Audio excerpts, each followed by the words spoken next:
Olá, meu nome é Kathleen, eu sou professora da Multiplique Treinamentos e nossa aula de hoje é sobre o contrato de trabalho e as suas especificações. Vamos lá? O que é o contrato de trabalho? O contrato de trabalho ele é delimitado pela legislação brasileira da seguinte forma. Ele é regido na legislação brasileira pela Constituição Federal e pela CLT. A CLT é a consolidação das leis trabalhistas, um código que compila todas as iniciativas de proteção ao trabalhador no Brasil. A CLT foi criada e sancionada 2 anos após a Justiça do Trabalho, em um evento público no estádio lotado em 1943, da mesma forma como foi instituída a Justiça do Trabalho na época, no mesmo estádio lotado no ano de 1941. Ela unificou toda a legislação que existia no Brasil. Até o momento, todas as pequenas leis e decretos que existiam e que fossem pertinentes ao direito do trabalho e normatizou algumas situações que são inéditas até hoje no mundo todo. Seu objetivo era regulamentar em detalhes as relações de trabalho, tanto as individuais quanto as coletivas, de classes de trabalhadores, delimitando onde, como e quando o trabalhador pode trabalhar. Como, por exemplo, delimitar que não pode haver uma jornada de trabalho maior do que de 8 horas, delimitando que não se pode haver nenhuma espécie de trabalho, de iniciativa de trabalho antes dos 14 anos, ainda que seja no âmbito familiar e ainda que seja de forma individualizada e com a única forma que é permitido o trabalho abaixo dos 14 anos no Brasil é na área de mídia, na área artística.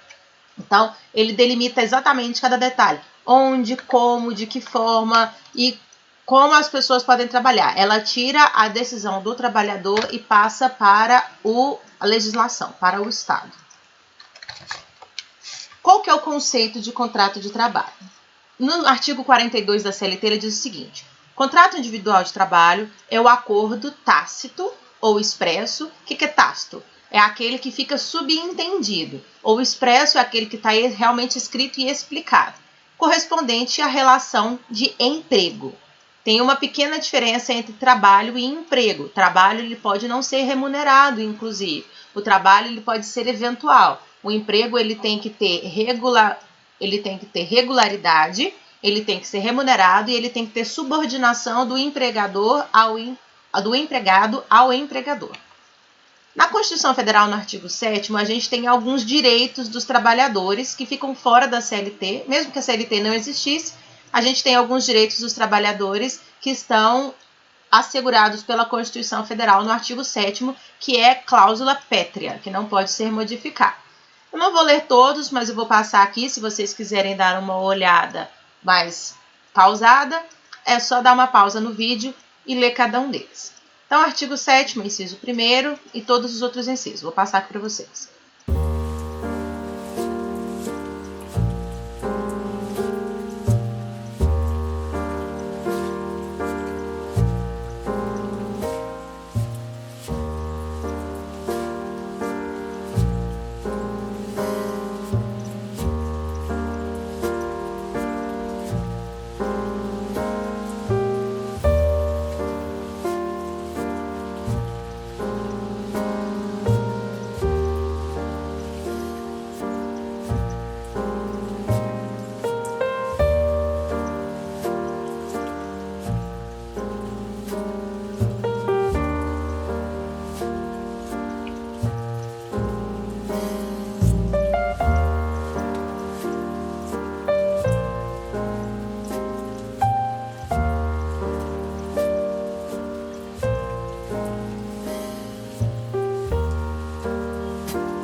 O que é um contrato de trabalho por tempo indeterminado?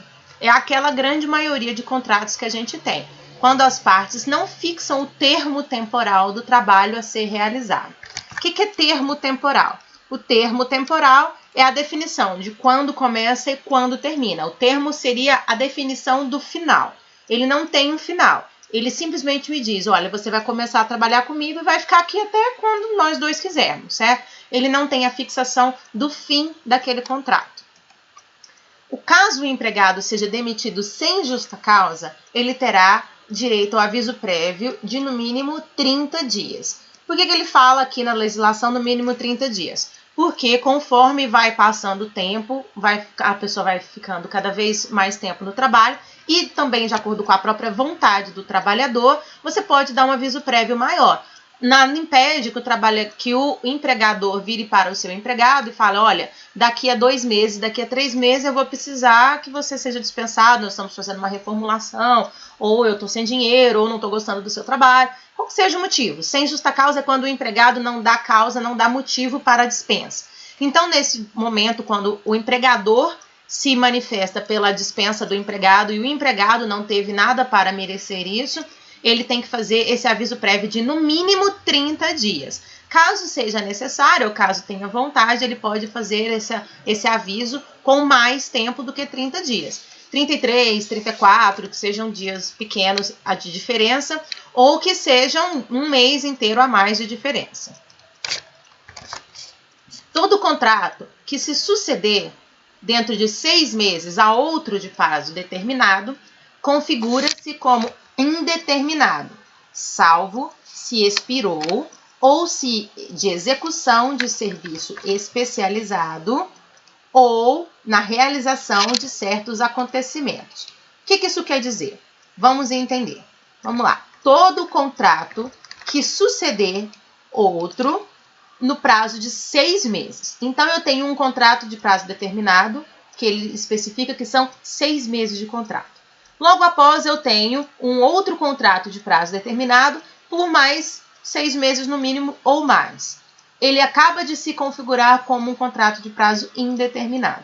Ele perde a característica de prazo determinado. Por que a legislação decidiu fazer isso? Porque ela tenta evitar as fraudes de um empregador dizer, olha, eu vou te contratar por prazo determinado por 6 meses e aí depois a gente estica, porque isso evita, por exemplo, a rescisão do contrato, a multa de rescisão de contrato, ou a dispensa sem justa causa. Então, para evitar que se burle a legislação, ele se decidiu na hora de fazer a legislação que não se pode emendar 2 contratos de 6 meses, com algumas exceções. Qual que é a primeira exceção? Se expirou o contrato, depois que ele terminou, eu decidi fazer um outro e que esse contrato expirado, ele era para a realização de um serviço específico. Então, vamos supor que você contrata um profissional de mídia para fazer uma propaganda para a empresa. E você faz um contrato por tempo determinado de 6 meses. Durante aqueles 6 meses, aquele profissional de mídia, aquele profissional que vai fazer a parte de propaganda, que pode ser tanto alguma pessoa da área de jornalismo, como de publicidade, como de marketing, aquele marqueteiro específico que você contratou pelos 6 meses, vai coletar dados, vai fazer filmagens, vai contratar pessoal, vai fazer a propaganda. Expirou aquele contrato e você entregou aquela propaganda, você gostou do trabalho daquele profissional e você resolve contratar para fazer um novo contrato de uma nova propaganda, talvez para um outro produto, ou você fez para um produto, agora você quer fazer para a empresa de uma forma geral, ou você quer fazer de uma ação específica, você contratou para fazer uma propaganda de Dia das Mães, e depois você contrata para fazer uma propaganda de Natal. Então, expirou e era para um serviço específico, para a propaganda do Dia das Mães, o outro para a propaganda de Natal. É um contrato determinado que expirou, que terminou, e ele era para um serviço específico. Não era assim, para serviços de publicidade e marketing, de uma forma genérica. Não, ele tem que ser para um serviço específico e para certos acontecimentos. Eu quero uma cobertura jornalística para um evento que vai acontecer em tal dia, em tal momento, com tema assim, assim, assim. E aí, depois que eu terminei aquela cobertura, eu passo um outro para uma outra cobertura. Assim, ele pode ser feito. Então, ele pode ser por prazo determinado e para um evento específico. Certo? O que é um contrato por prazo determinado? É o contrato que tem a vigência dependente de um termo pré-fixado, ou seja, de um final pré-fixado, pré-determinado, ou da execução de serviços especializados. Esses exemplos que eu dei, por exemplo, no caso de um profissional de mídia, de um profissional jornalístico. Ao seu término, assim que ele terminar, o empregado não tem direito a aviso prévio. Ele já fica sabendo com antecedência que assim que terminar a execução daquele serviço, o seu contrato acabou. Ele não está mais vinculado. Ele é um empregado enquanto durar aquele contrato. E não é um empregado permanente da empresa. Ele tem a especificação de quando vai começar, do que ele vai fazer e a hora que vai terminar. E ele não tem a expectativa de continuar na empresa depois daquilo. Somente terá validade nos seguintes casos: serviço cuja natureza ou transitoriedade justifique a pré-determinação do prazo. Esses exemplos que nós demos aqui, da cobertura de um evento, de fazer uma propaganda específica para um evento, para um Dia das Mães, para uma data comemorativa, ele tem uma natureza que justifique que ele vai funcionar somente durante aquele tempo, porque eu quero que ele funcione somente durante aquele tempo. Eu também posso colocar um contrato de construção. Eu quero a construção de um determinado imóvel ou de uma determinada continuação daquele imóvel, de uma parte daquele imóvel. Ele tem a justificativa para ele ter aquele prazo específico ou aquele objeto específico. As atividades empresariais de caráter transitório, como, por exemplo, uma publicidade, uma propaganda, eu posso sim já ter na característica daquela atividade empresarial, daquele ramo de trabalho, ser transitório. Ou um contrato de experiência. Eu quero contratar a pessoa para ver se eu vou ficar com ela no futuro. Então, eu tenho, antes do contrato por prazo indeterminado, aquele contrato que é teoricamente permanente, eu tenho um contrato de experiência. Como que funciona o contrato de experiência? Ele é uma das formas de contrato por prazo determinado, mas não pode ser superior a 90 dias. Contudo, não é aconselhável que ele seja por um período muito pequeno, demasiadamente curto, como, por exemplo, uma semana ou duas. Até porque em uma semana ou duas você não consegue ter noção se aquela pessoa que você está contratando por um período de experiência, ela realmente é capaz para fazer aquele trabalho. O contrato é pelo período de experiência, que ele tem que durar no máximo 90 dias, ele pode ser aplicado em todas as áreas de contrato. Eu posso contratar uma pessoa da área, por exemplo, de um subalterno, uma pessoa que vai trabalhar com serviços de execução simples, ou eu posso contratar um alto profissional, uma pessoa da área de execução de serviços específicos, um diretor, eu posso aplicar ele em todas as áreas. O contrato de experiência ele é exatamente para eu experimentar o profissional, para saber se ele vai estar à altura daquele trabalho, daquela empresa, se ele tem comprometimento, se ele tem o conhecimento que eu espero que ele tenha. Ele serve para todas as áreas de atuação e todos os níveis de hierarquia empresarial. A prorrogação do contrato ela é permitida por apenas uma única vez e desde que ela, mesmo depois da prorrogação, não ultrapasse aqueles primeiros 90 dias que a legislação especificou. Ou seja, para que eu possa prorrogar, o primeiro contrato tem que ter no máximo 45 dias, para que então, no momento da prorrogação, ele não ultrapasse os 90 dias de uma maneira geral. É recomendável que os contratos sejam feitos com 30 dias e depois prorrogável por 60, ou por períodos iguais de 45 dias. Como que se dá o registro do empregado? Segundo os artigos 41 e 42 da CLT, em todas as atividades é obrigatório o registro de empregados no livro, ficha ou um sistema eletrônico, sendo extensivos aos empregados rurais. Por que ele tem essa observação em relação aos empregados rurais? Porque muitas vezes as empresas que elas têm uma extensão, por exemplo, uma empresa de fábrica de alimentos, vamos colocar um alimento simples aqui, de fábrica de arroz, ou uma fábrica de milho. Ele tem uma parte de empregados que é rurais, que ela vai estar, os empregados vão estar lá na parte de plantio, de colheita e etc. E eu vou ter uma parte da empresa que vai ter empregados na parte urbana, que eu vou ter dentro de um escritório, na parte administrativa, ou talvez se for uma empresa grande que ele faz a fabricação e a venda. Então, eu tenho uma parte do empregado que é rural, uma parte do empregado que é urbana. Toda a estrutura da empresa, na contratação, no fichamento do empregado, no registro do empregado, ela é a mesma, tanto para o empregado urbano quanto para o empregado rural. Ela não pode haver diferenciação. Ela pode haver diferenciação na prática no cotidiano do empregado, mas não na parte de registro do empregado. A parte de registro ela é a mesma, porque ela é feita na estrutura da empresa. Ela não está exatamente vinculada ao empregado. Então, tanto faz a atividade que ele exerce e onde ele exerce. A estrutura de registro e de vinculação do empregado com a empresa, ela é exatamente a mesma.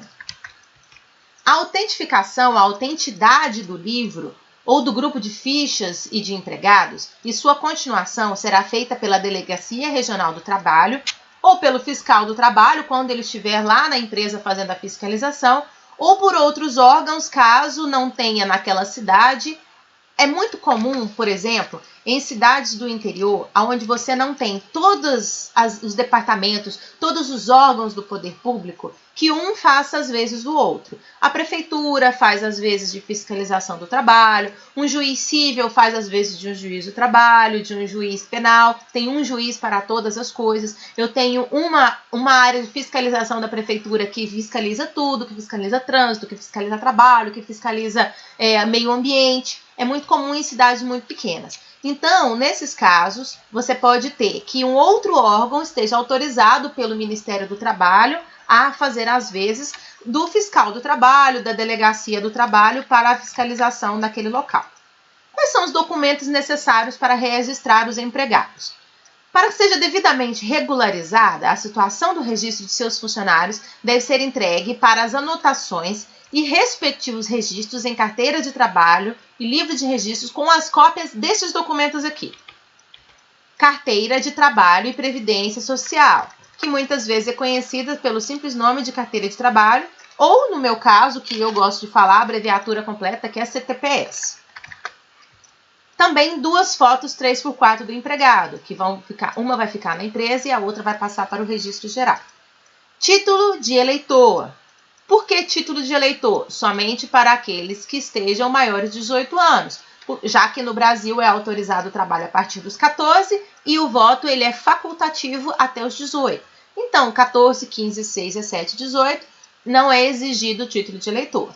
E você precisa estar em dia com a sua obrigação. No Brasil não é facultativo, você não tem a escolha de votar ou não. No Brasil, você tem a obrigação de votar. Então, como você tem a obrigação de votar, eles querem, de muitas maneiras, a prova de que você está de acordo com essa sua obrigação. Assim como se você for prestar um concurso público, você precisa levar o comprovante de votação das últimas eleições. Da mesma forma, você precisa levar o comprovante de que você está apto a votar, o seu título de eleitor, quando você quer inserir a sua carreira de trabalho. Você quer iniciar a sua obra de forma geral dentro do sistema de trabalho brasileiro, você precisa comprovar que você está apto a votar, já que é uma obrigação no Brasil e não somente um direito. Você também precisa apresentar a sua cédula de identidade, também muito conhecida como RG, que é o registro geral, que é feito para as pessoas físicas, para as pessoas que não são empresas. Nós temos uma aula também explicando o que é a diferença entre pessoa física e pessoa jurídica.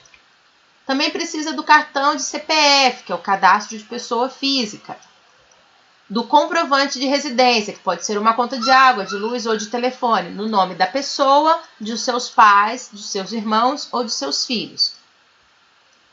Do certificado de reservista ou comprovante de alistamento. Da mesma forma, no Brasil, o alistamento também não é facultativo, não é opcional, ele é obrigatório. Então, todo homem que tem alistamento obrigatório, já que as mulheres têm alistamento facultativo, que ele quiser entrar no mercado de trabalho, ele precisa ter a comprovação de que ele, no mínimo, se alistou.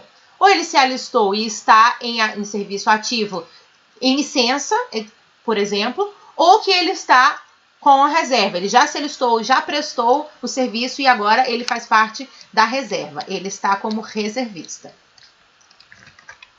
Atestado de antecedentes criminais. O que funciona no atestado de antecedentes criminais? Esse aqui é um atestado onde você quer que ele dê negativo. Como é que ele funciona? Ele faz a verificação de todo o seu passado e ele diz, cometeu algum crime? Negativo. E esse é um negativo bom, porque você não tem antecedentes criminais. Então, você tem que ter um atestado criminal negativo. Um positivo quer dizer que constou que você tinha cometido algum tipo de transgressão criminal. Não necessariamente um crime. Esse é um detalhezinho que existe. A gente às vezes acha que toda transgressão criminal é crime. Não, existem categorias. Tanto que, por exemplo, um menor de idade, ele fica numa outra área. Ele pode cometer um crime, mas ele não é classificado como um crime para um menor de idade. E também existem aqueles crimes de menor potencial ofensivo que são desclassificados como crimes no Brasil. Então, existem algumas categorias, nós não vamos entrar em detalhes aqui, não é uma área de direito penal, mas você precisa de um atestado de antecedentes criminais, de todas as áreas criminais, não necessariamente de crime, mas que você nunca esteve envolvido com nenhum tipo de transgressão criminal. A carteira de habilitação ou um outro documento profissional. Como assim? Se você está pleiteando um cargo de motorista, você precisa da carteira de habilitação. Se você está pleiteando um cargo de advogado, sim, o advogado ele também pode ser contratado como empregado em uma empresa, não somente ser um profissional liberal, você precisa da OAB. Se você está sendo contratado como um arquiteto, você precisa de um registro da arquitetura. E se você está sendo contratado como um engenheiro, como um médico, se você tem uma profissão que precisa de um registro da sua categoria, você precisa apresentar este documento que comprove que você possui esse registro para ser contratado. Então, a carteira de habilitação profissional. Certidão de nascimento ou de casamento, que no caso no Brasil, quando você se casa, substitui-se a sua certidão de nascimento pela certidão de casamento.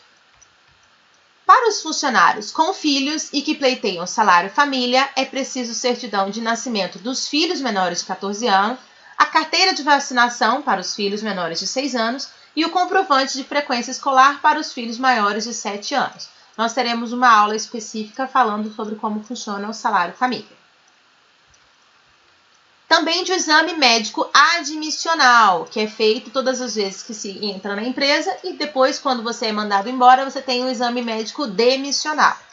Um comprovante de cadastramento no PIS, que é o sistema onde você vai fazer o registro da sua área de...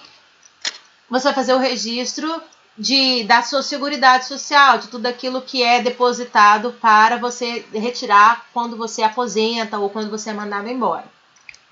Um comprovante de escolaridade compatível com o cargo que você está entrando.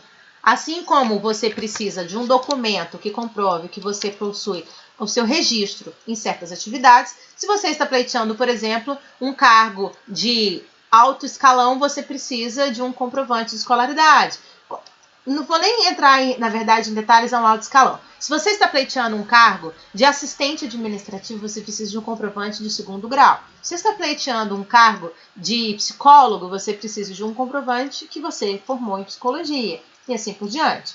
Ainda que você tenha uma área de atuação da sua profissão, que você não precise de um registro profissional, apesar do meu exemplo aqui de psicólogo talvez tenha sido um pouco infeliz, porque o psicólogo ele tem um registro profissional, mas vamos supor que você quer atuar na área de física, de matemática, de linguística. Você não precisa de um registro profissional para isso. Não tem um sindicato, não tem um órgão, um conselho, uma federação. Mas você tem que apresentar. Se você está pleiteando um cargo de matemático, você precisa apresentar o seu comprovante de escolaridade com um curso superior em matemática. Certo? Assim como você precisa apresentar, em todas as áreas você precisa comprovar a sua alegação. O sistema de informatização da empresa. Como é que ele funciona?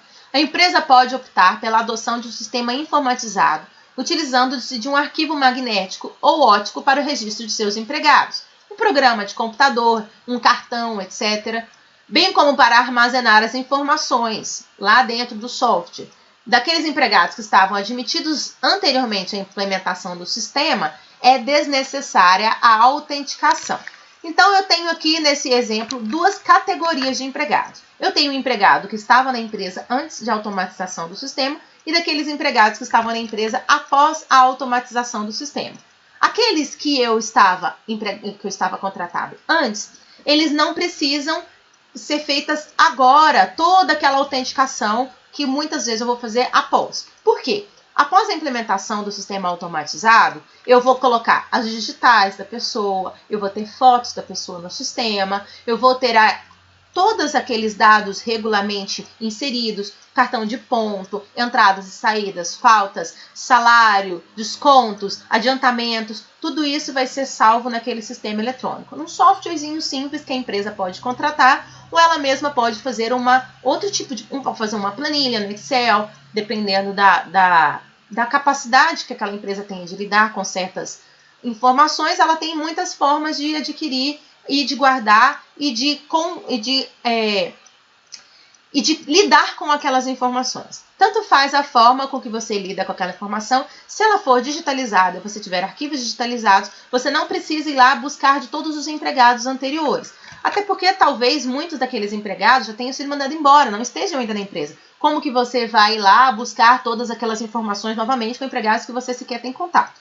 Então, não é preciso trazer aquelas informações novamente para aquele sistema informatizado.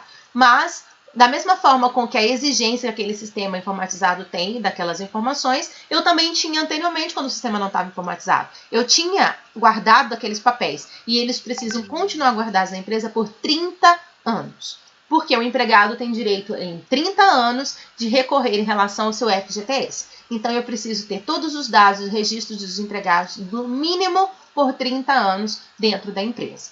Nós teremos outras aulas aqui tratando das rotinas, do horário de trabalho, como é que funciona ainda em relação ao direito do trabalhador e a sua rotina e a sua estrutura dentro da empresa especificamente. Então, espero que vocês voltem para as próximas aulas, que se vocês tenham gostado dessa, que tenha ficado claro, qualquer coisa, dá um comentáriozinho aí, manda uma mensagem precisando de alguma explicação a mais, que eu fico feliz em explicar na próxima aula, certo? Fiquem com Deus, espero vocês aqui na próxima aula e tchau, tchau!